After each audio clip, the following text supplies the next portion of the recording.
샬롬. 하나님께서 우리에게 좋은 날을 허락하셨습니다.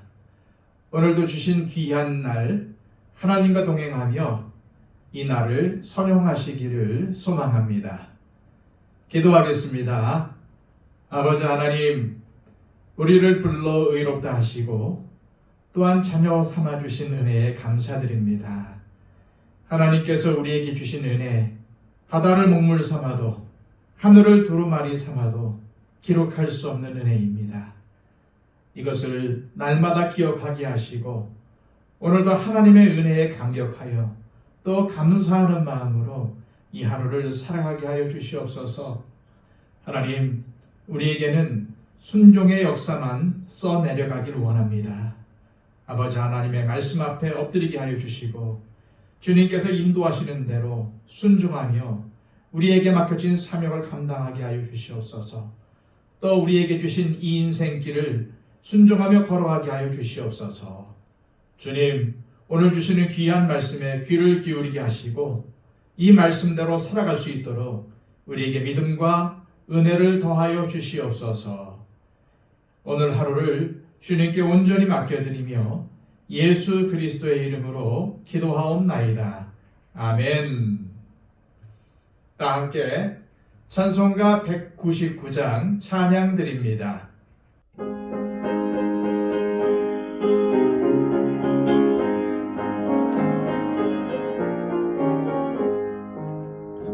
나의 사랑하는 책 비록 헤어졌으나 어머니의 무릎 위에 앉아서 재미있게 듣던 말 그때 일을 지금도 내가 잊지 않고 기억합니다.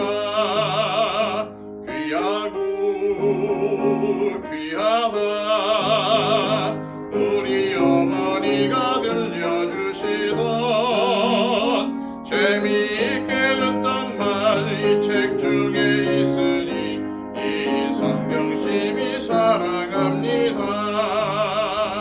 옛날 용맹스럽던 다니엘의 경험과 유대 임금 다윗 왕의 역사와 주의 선지 엘리야 바람 타고 하늘에 올라가던 일을 기억합니다.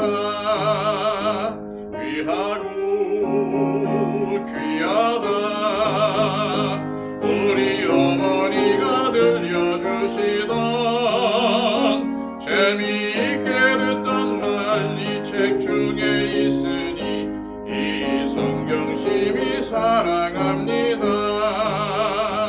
예수 세상 계실 때 많은 고난 당하고 십자가에 달려 죽임 당하니 어머니가 읽으면 눈물 많이 흘린 것 지금까지 내가 기억합니다. 귀하고 귀하다 우리 어머니가 들려주시던 재미있게 듣던 말 이 책 중에 있으니 이 성경 심히 사랑합니다. 그때 일은 지나고 나의 눈에 환하오 어머니의 말씀 기억하면서 나도 시시때때로 성경 말씀 읽으며 주의 뜻을 따라 살려 합니다. 귀하고 귀하다 우리 어머니가 들려주시던 재미있게 듣던 말 이 책 중에 있으니 이 성경 심히 사랑합니다. 이 시간 우리에게 주시는 하나님의 말씀은 구약성경 잠언 31장 1절에서 9절까지의 말씀입니다. 구약성경 945쪽입니다. 르무엘 왕이 말씀한 바 곧 그의 어머니가 그를 훈계한 잠언이라. 내 아들아, 내가 무엇을 말하랴? 내 태에서 난 아들아, 내가 무엇을 말하랴? 서원대로 얻은 아들아, 내가 무엇을 말하랴? 네 힘을 여자들에게 쓰지 말며 왕들을 멸망시키는 일을 행하지 말지어다. 르무엘아, 포도주를 마시는 것이 왕들에게 마땅하지 아니하고 왕들에게 마땅하지 아니하며 독주를 찾는 것이 주권자들에게 마땅하지 않도다. 술을 마시다가 법을 잊어버리고 모든 곤고한 자들의 송사를 굽게 할까 두려우니라. 독주는 죽게 된 자에게, 포도주는 마음에 근심하는 자에게 줄지어다. 그는 마시고 자기의 빈궁한 것을 잊어버리겠고 다시 자기의 고통을 기억하지 아니하리라. 너는 말 못하는 자와 모든 고독한 자의 송사를 위하여 입을 열지니라. 너는 입을 열어 공의로 재판하여 곤고한 자와 공핍한 자를 신원할지니라. 아멘. 잠언 31장은 앞장의 아굴의 잠언과 더불어 잠언 전체의 내용의 요약이며 부록이라고 할 수 있습니다. 내용을 보면은 오늘 본문인 1절에서 9절까지는 왕에 대한 권면입니다. 2절과 3절은 왕의 순결에 대한 권면, 4절에서 7절은 음주에 관한 경고, 8절과 9절은 공의로운 재판에 대한 권면입니다. 그리고 다음 시간에 묵상할 본문인 10절에서 31절까지의 내용을 미리 맛보면 10절에서 14절은 현숙한 아내를 구할 것을 권면하고 있고 15절에서 21절은 근면과 구제에 관한 권면, 30절에는 하나님을 경외하라는 권면이 나옵니다. 그런데 이러한 권면들은 이미 잠언서 전체를 통해서 강조되었던 주요 주제들이고 이것이 31장에서 다시 언급되고 있다는 말입니다. 그러면서 하나님의 지혜를 추구하는 사람은 이러한 삶을 살아야 한다고 마무리하고 있는 것입니다.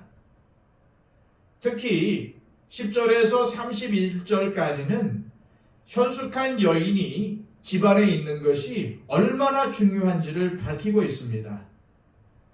하나님께서는 태초에 인간을 창조하실 때부터 남자와 여자로 지으셨으며 둘이 연합하여 한 몸을 이루도록 하셨습니다. 이러한 하나님의 창조 원리에 따라서 남자와 여자가 함께 한 가정을 이루는 것이 자연스러운 일입니다. 잠언의 마지막 장, 마지막 부분이 현숙한 아내에 대한 교훈으로 마무리되는 것은 어쩌면 주님께서 그리스도의 신부인 교회에 대해 교훈하고 있는 것은 아닌가 생각이 됩니다. 또한 지금까지는 아버지가 아들에게 교훈하는 내용으로 전개해 오다가 마지막에 갑자기 어머니가 아들에게로 교훈하는 것으로 바뀐 것은 어쩌면 균형을 이루기 위한 것으로 보이기도 합니다. 오늘 본문인 31장은 르무엘 왕의 어머니가 훈기한 잠언이라고 합니다. 르무엘이란 이름은 하나님께 속한 자라는 뜻입니다. 르무엘이 누군가 하는 문제에 대해서는 첫째, 솔로몬을 지칭하는 다른 명칭이라는 견해, 둘째, 당시 마사 지방을 다스리던 이방 왕이라는 견해, 셋째, 정확히 알 수는 없지만은 하나님을 알고 있었던 매우 경건한 왕이라는 견해가 있습니다. 하지만 르무엘이 정확히 누구인지 알려진 것은 없습니다. 먼저 2절 말씀을 보겠습니다. 내 아들아, 내가 무엇을 말하랴? 내 태에서 난 아들아, 내가 무엇을 말하랴? 서원대로 얻은 아들아, 내가 무엇을 말하랴? 여기 서원대로 얻은 아들이라는 표현에서 아들에 대한 어머니의 간절한 마음을 엿볼 수가 있습니다. 아들이 잘못된 길로 갈까봐 노심초사하는 어머니의 첫 번째 근심은 3절에 나옵니다. 3절입니다. 네 힘을 여자들에게 쓰지 말며 왕들을 멸망시키는 일을 행하지 말지어다. 이 말씀은 왕이 된 아들에게 육체의 정욕을 제어하고 또한 자신의 세력을 과시하기 위해 무모한 전쟁을 일으키지 말라는 것입니다. 그러나 왕들을 멸망시키는 일을 여자들에게 힘을 쓰는 일과 동일선상에서 말한 것을 보면은 왕을 치명적인 잘못으로 몰아넣을 수 있는 육체의 정욕에 빠지지 말라는 교훈으로 보기도 합니다. 다시 말해서 육체의 정욕 때문에 망할 수 있다는 의미로 보는 것입니다. 우리도 알다시피 다윗 왕과 같은 위대한 신앙인도 밧세바에게 유혹이 되어 부끄러운 일을 행했습니다. 또한 그의 아들인 솔로몬은 많은 이방 여인을 후궁으로 맞이함으로써 나라를 어려움에 빠뜨리고 자신도 말년에 부끄러움으로 보내야 했습니다. 따라서 베드로전서 2장 11절에서 베드로 사도는 이렇게 권면하고 있습니다. 사랑하는 자들아, 거류민과 나그네 같은 너희를 권하노니 영혼을 거슬러 싸우는 육체의 정욕을 제어하라. 사실 육체의 정욕은 가장 치열한 영적 전쟁거리입니다. 나이가 든다고 해서 육체의 정욕이 없어지지 않기 때문입니다. 두 번째 권면은 술에 관한 것입니다. 4절로부터 7절까지의 말씀은 포도주와 독주를 마시는 것이 왕에게 합당하지 않다고 분명하게 권면합니다. 왜냐하면 술을 마시다가 법을 잊어버리고 모든 곤고한 자들의 송사를 굽게 할까 두렵기 때문입니다. 술이라는 것은 본래 취하기 위해서 마시는 것입니다. 따라서 술에 취하게 되면은 사람이 올바른 판단력을 상실하게 될 가능성이 크기에 술을 금하고 있는 것입니다. 특히 판단을 흐리게 만들어서 결국은 실수하게 만들고 관계를 깨트리게 만드는 주범이 바로 술이라는 사실을 우리는 명심해야 합니다. 우리는 하나님의 자녀이며 왕같은 제사장들입니다. 따라서 술로 인해 하나님의 영광을 가려서는 안 됩니다.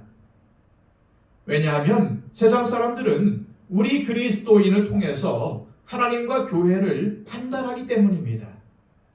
이것을 명심하시고 술에 관한 올바른 생각을 가지시길 바랍니다. 어머니가 르무엘 왕에게 하는 세 번째 권면은 곤고한 자와 궁핍한 자를 신원하는 왕이 되어야 한다는 것입니다. 8절과 9절입니다. 너는 말 못하는 자와 모든 고독한 자의 송사를 위하여 입을 열지니라. 너는 입을 열어 공의로 재판하여 곤고한 자와 궁핍한 자를 신원할지니라. 특히 8절 말씀은 말 못하는 자와 모든 고독한 자의 송사를 위하여 입을 열라고 합니다. 여기서 말 못하는 자는 스스로 자신의 상황과 처지를 변화할 능력이 없어서 억울하게 고통받는 자를 의미합니다. 또한 고독한 자는 어려운 상황 속에서도 아무도 돌봐줄 사람이 없어 사회에서 버림받은 자를 의미합니다. 따라서 오늘 잠언의 가르침은 왕같은 제사장인 우리 그리스도인들은 말 못하는 자와 고독한 자들처럼 사회에서 냉대받고 버림받은 연약한 자들의 형편을 살펴서 그들의 상황을 해결해주는 공의롭고 자비로운 사람이 되어야 한다는 그런 사실을 교훈하고 있습니다. 그러나 현실은 그렇지 못할 때가 많지요. 힘을 가진 자들은 말이 많고 요구도 많습니다. 또 압력을 행사하기도 합니다. 그래서 정말 돌보아야 할 사람에게 가야 할 사랑과 관심을 독차지하고 온갖 권력을 휘두릅니다. 그런데 이것은 교회라고 해서 예외가 아닙니다. 그러므로 우리 그리스도인들은 누구보다 겸손해야 하고 다른 사람들을 나보다 나은 사람으로 여기며 섬기는 것이 절대적으로 필요한 것입니다. 이어서 9절 말씀은 곤고한 자와 궁핍한 자를 신원하라고 합니다. 곤고한 자는 지금 당장 혼자서 해결할 수 없는 급박한 어려움에 놓인 사람을 의미하고, 궁핍한 자는 돈이 없어서 크게 곤란을 당하고 있는 사람을 뜻합니다. 이렇게 어려운 자를 돕는 것이 지도자를 세운 목적이며 동시에 그리스도의 몸된 교회가 해야 할 역할이라는 것입니다. 오늘 잠언의 말씀은 한 왕에 대한 어머니의 간절한 교훈이지만 곧 우리의 영적 부모이신 하나님께서 우리에게 부탁하신 삶이기도 합니다. 특히 우리의 삶이 정욕과 탐욕, 방탕으로 이어지지 않도록 우리는 하나님의 말씀 위에 서서 절제해야 합니다. 또한 이웃을 사랑하고 다른 사람들에게 선을 행하라는 하나님의 말씀대로 가난한 자를 적극적으로 도와주는 삶을 사는 것은 결국 우리 모두의 몫입니다. 오늘이라는 날을 하나님께 선물로 받았으니 절제할 것은 절제하고 누군가에게 위로가 되고 힘이 되는 삶을 사시기를 축복합니다. 이 시간 기도하실 때 하나님 아버지, 우리에게 오늘을 선물로 주셔서 감사합니다. 새로운 기회를 얻었으니 우리의 삶이 하나님께서 미워하시는 정욕과 탐욕으로 이어지지 않도록 말씀 위에 깨어있게 하옵소서. 또한 우리 주변에 도움이 필요한 사람을 위해 기도하게 하시고 기도만 하는 것이 아니라 적극적으로 그들을 도울 수 있는 마음과 능력을 주옵소서. 기도하시길 바랍니다. 그리고 또한 우리의 기도가 필요한 분들을 위해서 중보해 주실 때 정말 내일인 것처럼, 그리고 또한 진실된 마음으로 하나님께 간구하시기를 소망합니다. 다 함께 기도하겠습니다.